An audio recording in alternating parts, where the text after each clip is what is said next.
Hi there, Chris here with another quick tip for y'all. In this video, we're going to look at freehanding blood splattering.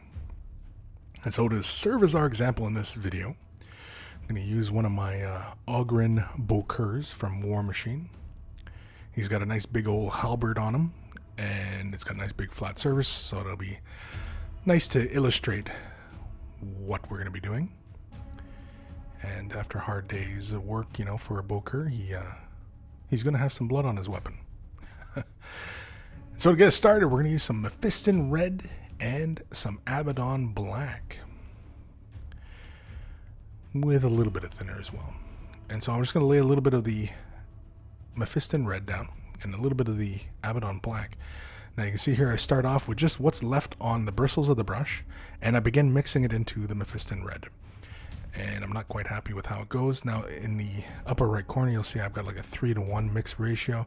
I don't know if it's quite that. It's really kind of just eyeball it down to a brown where you're happy with how it looks. Not too brown, but you still want that red in there. And this is to simulate the drying, the edges of the blood that have already begun to dry. And really this is going to be kind of like a fresh blood splatter we're going to create here. So I got a little bit of thinner. The bristles is really just what was on the brush. And it was just like a fairly heavy load on the bristles, just to thin down, just to help with the flow and all that. So when I am deliberately applying blood splatter, often I just kind of imagine where the impact would occur. And so a little bit of forethought kind of helps when you're, creating this kind of effect. And so you see here, it's like, as he's charging in and he's poking somebody, well, that's enough, right? But maybe we want a little bit more gore, a little bit more oomph behind it. Just more gore.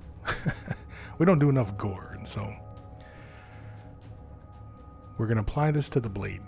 You can see I'm deliberately kind of just moving it around, creating a heavy base at the front leading edge.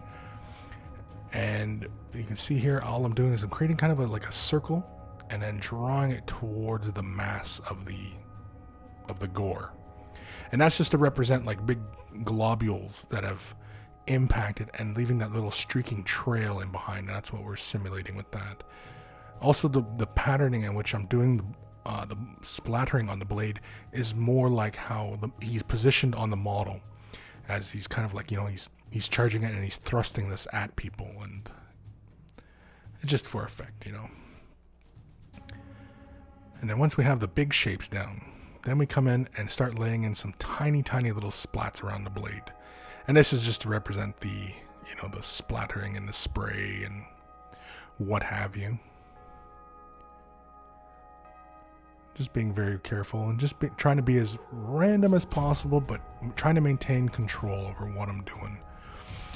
And really it's the densest stuff will be closer to the main body of gore, and it's kind of splattering out and away.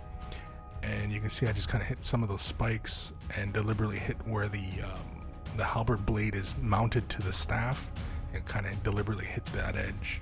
A little bit more down here.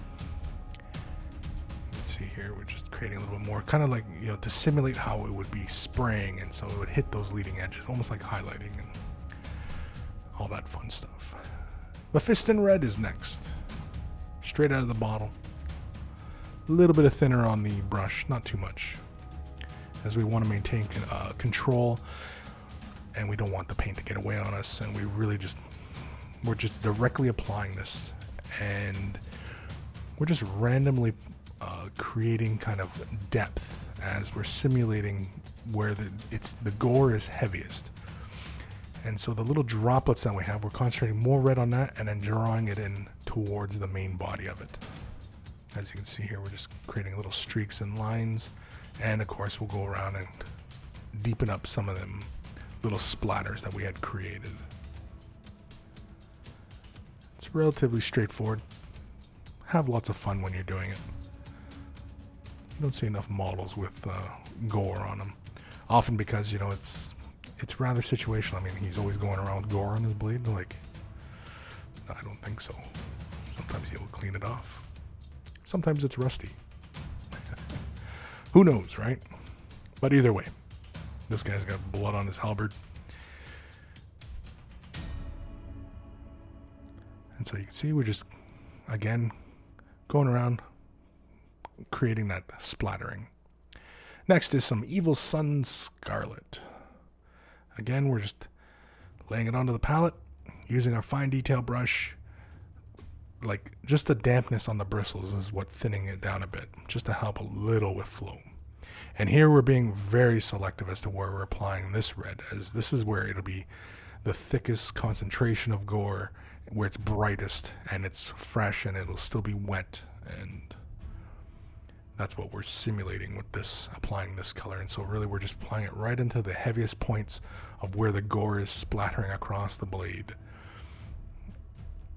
And it all really depends on how fresh and, you know, what kind of feeling you want for the gore on the blade, as far as, you know, how much brown to how much bright red you have.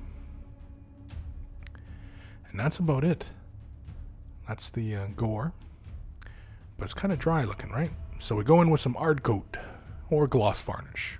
Either one, whatever you have.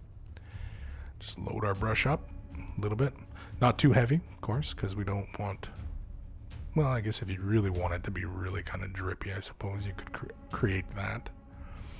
And then essentially all we're doing is we're just highlighting, well, just coating, I should say, the red areas of the blade. And that's essentially it. Just got a little too much there on the blade, or on the on the brush.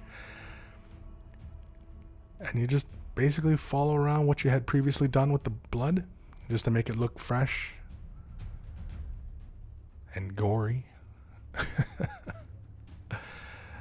And that's it. It looks like he just slammed somebody with that big halberd. And here we're just going to give a little turn around, have a look, and see how the light plays across it. And how much fun it is to have a model that looks like he's just stabbing people.